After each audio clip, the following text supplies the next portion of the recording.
One of the first hurdles with employers is establishing yourself as someone who can add value, not just because of what you can do in the position that you're applying for, but also by virtue of who you are. High-value job seekers successfully position themselves as experts or advisors who use their expertise to improve the bottom lines or the top lines of their prospective employers. So most job seekers sincerely do want to help companies by improving their business or saving them money, expanding their share of the market, anything like that. But a lot of decision makers are cynical, and rightly so. I mean, we've all probably encountered too many of those low-value job seekers who think that it's their job just to show up to work every day and collect a paycheck. And so you have to work quickly to set yourself apart from that crowd. And today I'm going to show you one of the best ways to do this. And it also happens to be one of the easiest things you can do.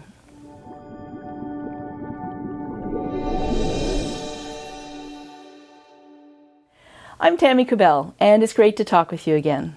In today's video, I'm going to give you the #1 way to set yourself apart from other candidates. And you can use this method to start an interview conversation, or leave an intriguing voicemail with a hiring manager or a recruiter, or even warm up a long hiring process that's gotten cold. And this is all done with what I call an educational question. So this educational question positions you in the role of consultant or trusted advisor to your next boss. So you're someone who knows what's going on in the marketplace and the research centers in the industry that you're applying in. And when asking an educational question, you not only engage your prospective employer in a discussion about current issues, but you also present yourself as someone with fresh information rather than just trying to find your next job. So this educational question is easy to compose because it requires only that you keep up with the latest news in the industry that you're wanting to get into or that you're currently in, as well as other trends or issues affecting a prospective employer's business, which you're probably already doing. So the goal in using an educational question, which is something that I designed, it's to engage your prospective employer by sharing information that's relevant to their problems. The key is to make the hiring manager feel understood, and most of all, understood by you. So these questions are not meant to be used to manipulate or be self-serving, at least not openly, right? Rather, they're intended to stimulate a hiring manager's thinking and encourage exploration of options. And once you've started a prospective employer's thinking about different possibilities and new ways of doing business, you will almost inevitably be seen as the solution. So let's talk about a template for creating an educational question. The simplest way to create an effective educational question is to first Google the industry that you're applying for to find out news, reports, studies, and so on. You can search Google News, or you can simply Google something like 5-year trends in manufacturing communications. If you really want to go into a deep dive, you can check out Google Scholar, which searches academic studies and research. And once you find some nugget of interest, ideally an issue that people aren't really paying attention to yet, or something that challenges the conventional wisdom or the status quo, you can turn that information into a question for the hiring manager. So, for example, you could say something like, I recently read in an article from so-and-so news site that such and such is happening. Tell me, how does that compare with what you're seeing? So that's an example of a framework, but let me give you some exact sample questions.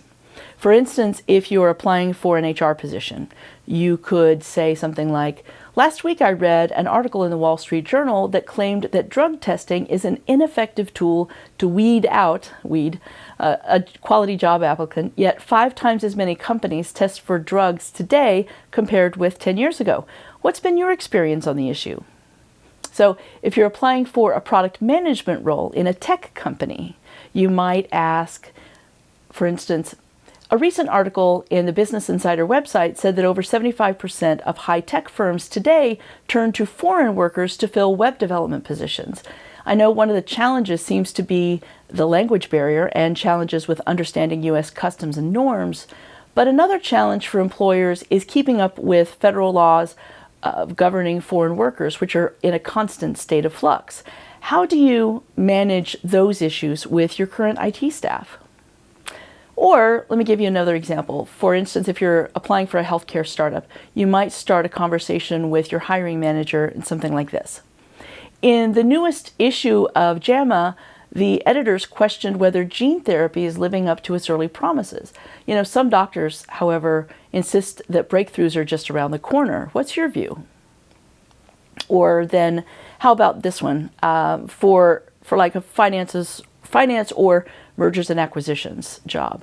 This morning's New York Times quoted the Federal Reserve as saying an interest rate hike is imminent. If it happened, how do you see this impacting your plans moving forward?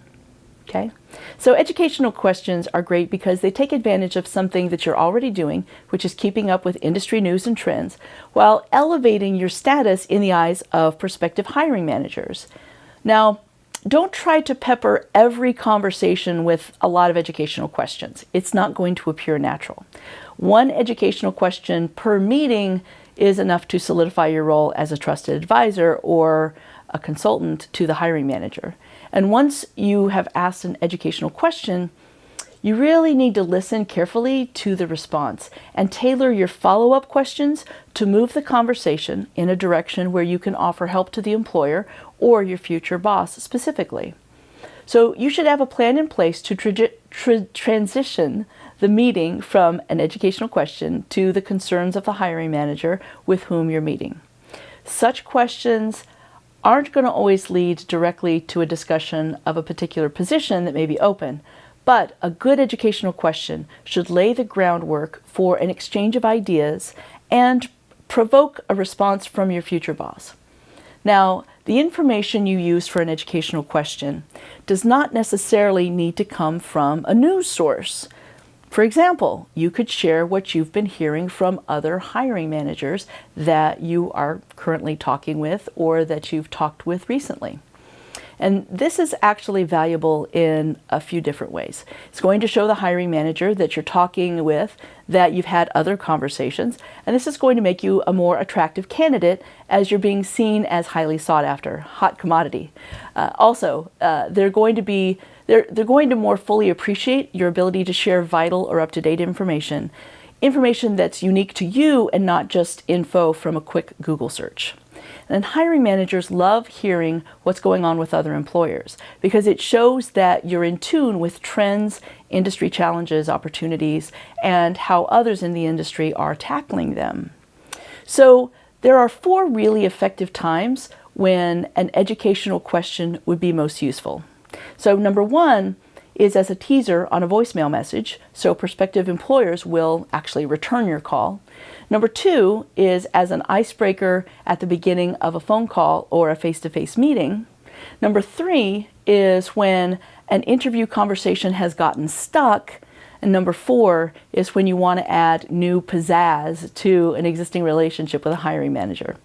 So let me explain each of these in a little detail so that you'll know how to use each of them in each case.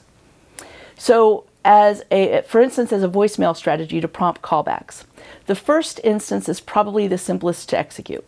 We've all experienced days almost entirely spent on the phone, leaving voicemail messages for hiring managers and recruiters, only to see none of those calls returned. It's one of the biggest frustrations when looking for a new job. You've probably experienced it if you're job searching. Rather than simply leaving your name and number, or worse, a 3-minute speech about the reasons why you're so excited about the position that they have available, leaving an educational question that conveys a sense of importance or urgency, something intriguing or something of value is going to be much better received. So for the second reason, as a way to begin a conversation, here's how you use it as an icebreaker.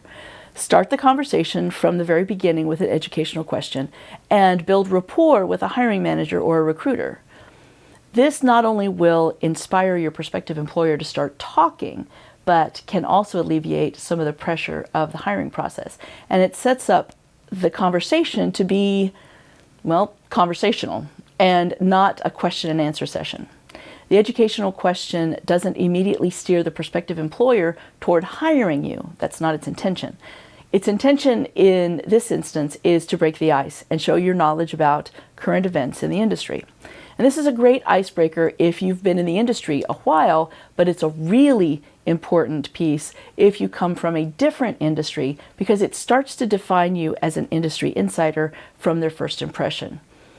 And don't get me started about how important first impressions are, because I could talk for days. Okay, so the third way educational questions can be used when in a hiring conversation, it's when that hiring conversation drags on and on. There's little to no forward momentum. In other words, they're asking you questions and your answers tend to ramble or wander with no real exclamation point at the end of the story. That's usually the death knell for an interview. But if you have an educational question ready, you can end a meandering story with a great question and get the hiring manager to take a position and defend it, which will immediately re-engage them in the conversation, bring them back into present moment. And then once you find out how they really feel about the subject, you can stop filling the time with what amounts to idle chatter and really get on with explaining your own value proposition in a way that's relevant to the subject that you're talking about. Educational questions ask hiring managers to stop asking the questions that they've written down, which they may have listed off to a dozen different candidates, and it kind of forces them to take a side on the issue that you've asked them about. And when they do, their emotions automatically show through, and that's very important. The fourth way to use this powerful technique is to reignite the spark when calling a hiring manager in an existing hiring process. An educational question is a way to create new enthusiasm with a hiring manager that you've been talking to for some time. It provides a good alternative to the customary questions thrown at hiring managers all the time. Instead of just checking in or touching base with questions like, how are things going? Or I just wanted to see what your timeline is like. You can actually bring fresh information to the table. A provocative educational question can get an employer to revisit their emotions, and those same emotions are the ones that got them to talk with you in the first place. And by bringing new ideas and perspectives to these hiring managers that you've been talking to for a while, what you're doing is locking in your position as the trusted advisor. And it's a great way to keep the conversations fresh and engaging, especially when you're calling the same person over and over again. And so by now you may be asking yourself, why do I need to be seen as a partner or a critical resource to a prospective employer? How's that going to help me in the long run? Because I can get a job without that. Well, keep in mind that if you're not personally adding value to your next employer, and by that I mean something above and beyond the value of just showing up for work every day, you actually become expendable. And if the company ever decides to cut costs or is going through a contraction and the employer has no reason to remain loyal to you, if all you're doing is showing up for work every day, then the deciding factor when your employer is weighing a change in their staffing becomes the price of your compensation. You don't want that. So even though you may have built up a great relationship with your hiring manager and you have good rapport with everyone within your new company, if there's another employee who can offer roughly the same skill set for 20% less, then they could easily take your place. So educational questions can help keep you from becoming commoditized. It becomes a premium product. So finally, I do want to give you one caveat when using educational questions. They can't be self-serving. Job seekers sometimes are tempted to use this format to try to soften up a hard sell approach. For example, some job seekers may use an educational question or something like it to try to establish their own credentials or as a lead to an unsolicited elevator pitch. Used in this way, educational questions will often backfire. Don't be gratuitous with them or position the question itself to try to show off your own knowledge. The question needs to be framed out of true curiosity for the opinion of the listener. They need to position you as neutral and objective, not in a deceptive or a manipulative way. And after all, you and your hiring manager both know that you're looking for a job. But the question, in a sense, needs to put the company's interests first. You don't want to use the educational question that educates no one. So if you do, it doesn't, what it does is it's not lowering the hiring manager's defenses, it's actually raising them. So I've got an exercise for you for the next week. Here's what I want you to do. Because creating effective educational questions takes some practice. You can't just mention something in the news and expect your hiring manager to respond. The question has to be relevant, and it has to relate to what you can provide an employer in some way, and it has to lead to a meaningful conversation. So in this exercise, I want you to do 3 things this week, all right? The first is to create 3 educational questions that you could use during meetings with a prospective employer or employers. And the second is to formulate an educational question that can serve as an icebreaker at a meeting with someone in your industry or in the industry that you're trying to get into.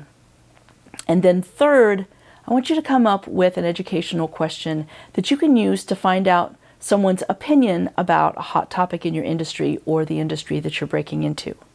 Again, you can use these educational questions as a teaser in a voicemail message, as an icebreaker in the beginning of meetings, or whenever you run out of things to say in an interview, or when you want to spice up an existing relationship with a hiring manager, or warm up a hiring process that has gone cold. You've probably been in that situation. I think you'll find that the educational question, if you're doing it correctly, can be a very powerful tool in your job search. And if you find yourself stuck in your search and you'd like some advice, or you'd like to explore partnering with me and my firm to move your search forward and help you find your perfect job and get paid what you're worth, I invite you to click the link below in the description to find a convenient time for us to meet. And I hope this time has been educational for you and information has served you today. And until the next time we see each other, I look forward to hearing about your success. Bye now.